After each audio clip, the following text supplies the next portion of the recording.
Hello dear, आप लोग के बीच आ चुके हैं एक नए अपडेट लेकर आपकी सिस्टर दिव्या। तो आप लोग के लिए एक नया अपडेट है कि बीटीएससी की तरफ से एक न्यू नोटिस आ चुकी है, जिसमें से आप लोग का ऑब्जेक्शन जो है ऑब्जेक्शन राइज का ऑप्शन आ चुकी है, जिसकी लास्ट डेट 23/3/2023 है। तो चलिए इसका फुल डिटेल में आपको आगे बताती हूँ, तो आप लोग इसको पूरा देखिएगा, स्किप नहीं कीजिएगा। और अगर फर्स्ट टाइम चैनल पर आए तो प्लीज़ चैनल को सब्सक्राइब कर लीजिए, वीडियो को लाइक करें और अपने फ्रेंड्स के बीच अधिक से अधिक शेयर करें। प्लीज़ आप सब्सक्राइब जरूर कर लें और वीडियो अच्छी लगे तो प्लीज़ लाइक ज़रूर कर दीजिएगा। तो चलिए अब मैं आपको जो नया नोटिस है उसके बारे में पूरी जानकारी देती हूँ।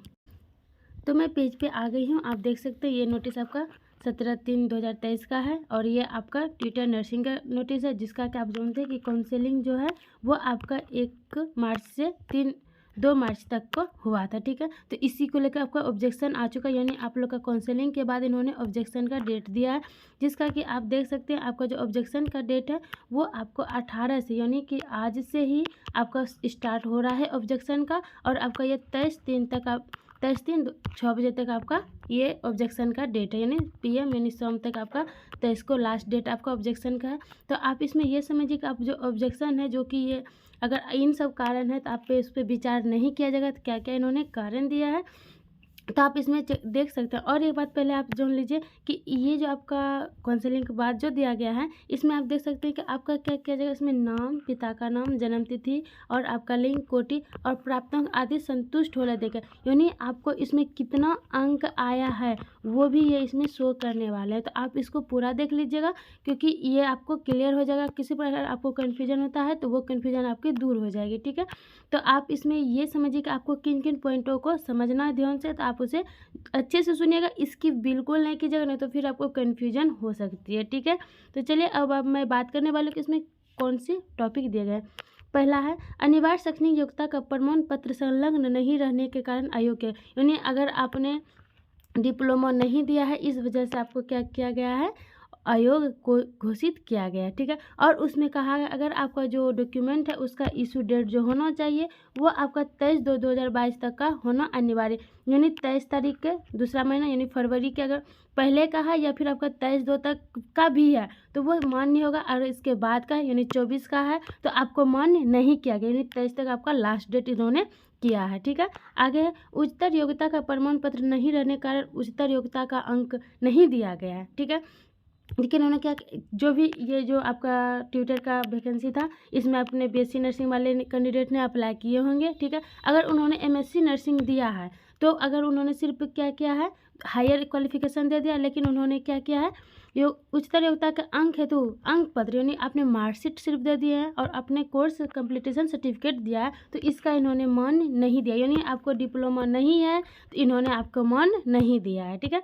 आगे है अनिवार्य शैक्षणिक योग्यता का निबंधन प्रमाण पत्र बिहार परीक्षा निबंधन परिषद से निबंधित नहीं होने का अयोग, यानी अगर आपने BNRC से रजिस्टर नहीं कराए हैं तो आपको इन्होंने अयोग किया है। और BNRC से रजिस्टर करने के लिए आपका अंतिम तिथि जो इन्होंने दिया है वो आपका दिया है 23/6/2022 तक का होना अनिवार्य है, यानी आप देख सकते हैं अगर आपका 23/6/2022 तक का है तो आपका मान्य होगा, अगर इसके बाद की तिथि का है तो आपको इन्होंने मान्य नहीं दिया है। ठीक है, आगे इन्होंने क्या किया, संविदा प्रतिनियुक्ति के आधार पर ट्यूटर के पद पर कार्यरत नहीं रहने के कारण कार्य अनुभव का अंक नहीं दिया, यानी हो सकता है किसी ने ऐसा किया होगा कि आपने कार्य अनुभव दे दिया होगा, बहुत सारे यस करके दे देते हैं, तो अगर आपका ये गलत है तो इन्होंने इसका अंक नहीं दिया है। और इन्होंने कहा कि किसी अन्य पद पर कार्यरत कर्मियों को कर अनुभव का अंक विज्ञापन कंडिका 3 के अनुसार दे नहीं है, यानी इन्होंने कहा अगर किसी अन्य पद यानी अगर अपने ट्यूटर के पद के अलावा किसी अन्य पद का कार्यभार दिया तो उनका मान नहीं दिया गया है। ठीक है, आगे है कार्य अनुभव प्रमाण पत्र विज्ञापन की कंडिका 3-4 के अनुसार सक्षम प्राधिकार संबंधित चिकित्सा महाविद्यालय एवं अस्पताल के अधीक्षक एवं संबंधित जिला के सिविल सर्जन द्वारा निर्मित होने पर कार्य अनुभव का अंक दे नहीं है। इन्होंने क्या कहा है, देखिए कि आपका जो कार्य प्रमाण पत्र का कंडिका इतना के अनुसार अगर है तो आपका मान्य होगा, अगर नहीं है तो ये मान्य नहीं होगा। और इसकी तिथि जो है ये आपका 23/6/2022 तक का ही होना चाहिए, उसके बाद का है तो आपका मान्य नहीं होगा। ठीक है, आगे है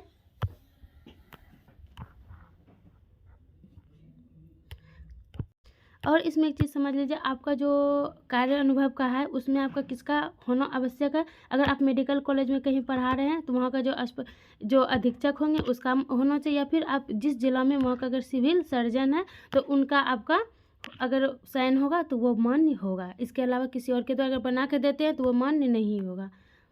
ठीक है, तो आगे चलिए। ऑनलाइन आवेदन में दावा किए गए कोटि के अनुसार प्रमाण पत्र एवं जाति प्रमाण पत्र SC ST EBC BC आर्थिक कमजोर हेतु नहीं रहने का लाभ नहीं, यानी कि जो भी कैटेगरी NCL जिन्होंने भी दिया है EWS दिया है, अगर उनका दूसरे अगर आपने सही टाइम पे नहीं दिया है, यानी कि अगर आपका जो तिथि है वो 23/6/2022 तक का निर्गत होना मान्य है, यानी अगर 23 तक का है तो आपका मान्य होगा, इसके बाद का है तो आपका मान्य नहीं किया गया। ठीक है, ऑनलाइन आवेदन में अंकित कोटि की इतर कोटि का प्रमाण पत्र संलग्न होने पर आरक्षण का लाभ नहीं, यानी कि अगर आपने जो भी आपका कोटि ऑनलाइन में किए हैं अगर उसके अलावा किसी और कोटि का आपने प्रमाण पत्र दे दिया है तो वो भी आपको यहाँ मान्य नहीं किया जाएगा। ठीक है, आगे है क्रीमी लेयर रहित प्रमाण पत्र जाति प्रमाण पत्र पति के नाम होने पर आरक्षण का लाभ नहीं दिया जाएगा। यानी देखिए, अगर आप लड़की हैं, ठीक है, ये लड़की के लिए है, तो अगर आप जहाँ की बेटी हैं तो आपका पिता पे ही आपका जाति का मान्य होता है, पति पे अगर आपने जाति दिया है तो वो मान्य नहीं होगा। अगर आपका जो एक बात आप हमेशा ध्यान रखें, जो भी लड़की हैं जिनका शादी हो चुका है उनका जब भी कास्ट सर्टिफिकेट बनता है वो आपका मायके से बनता है। ठीक है, आपका मायके का ही कास्ट सर्टिफिकेट होना चाहिए। अगर अपने पति के घर से दिया है तो वो मान्य नहीं होगा, आपके पति के सिर्फ आवास और आय बनेगा, और आप हमेशा ही आपको कास्ट सर्टिफिकेट पिता के घर से ही बनाना पड़ेगा। ठीक है, आगे है स्वतंत्रता सेनानी के नाती नतनी पोता पोती सक्षम प्राधिकार से निर्गत प्रमाण पत्र संलग्न के आरक्षण का लाभ नहीं होगा, यानी जो भी स्वतंत्रता फ्रीडम फाइटर वाले हैं अगर उन्होंने जो प्रमाण पत्र दिया है, अगर आपने देखिए प्रमाण पत्र जो बनता है आपका जिला से बनता है, अगर आपने वहाँ से बना के नहीं दिए हैं तो ये आपका मान्य नहीं होगा, किसी अन्य के द्वारा बना के दिए हैं तो ये आपका मान्य नहीं होगा।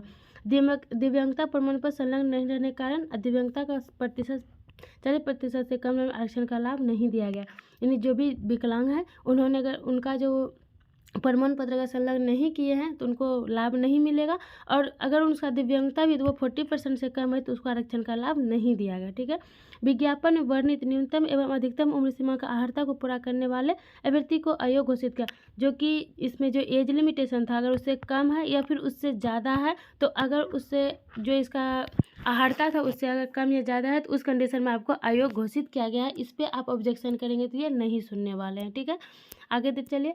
प्राप्त आपत्ति के पश्चात सभी अभ्यर्थियों को के अंकों की पुनः जांच की जाएगी। ठीक है, आपके जब ये ऑब्जेक्शन का डेट खत्म हो जाएगा तो इसके बाद आपको पुनः अंकों की जांच की जाएगी, उसके बाद मेगा सूची प्रकाशित की जाएगी। ठीक है, संलग्न सूची मात्र अभ्यर्थियों के प्राप्त अंकों की जांच हेतु अपलोड की गई। अभी जो आपका अपलोड किया गया है प्राप्त अंक वो आपका क्या किया गया है, देखिए संलग्न सूची मात्र अभ्यर्थी प्राप्त अंक हेतु जाँच हेतु, यानी आपको ये जाँच के लिए अपलोड किया गया।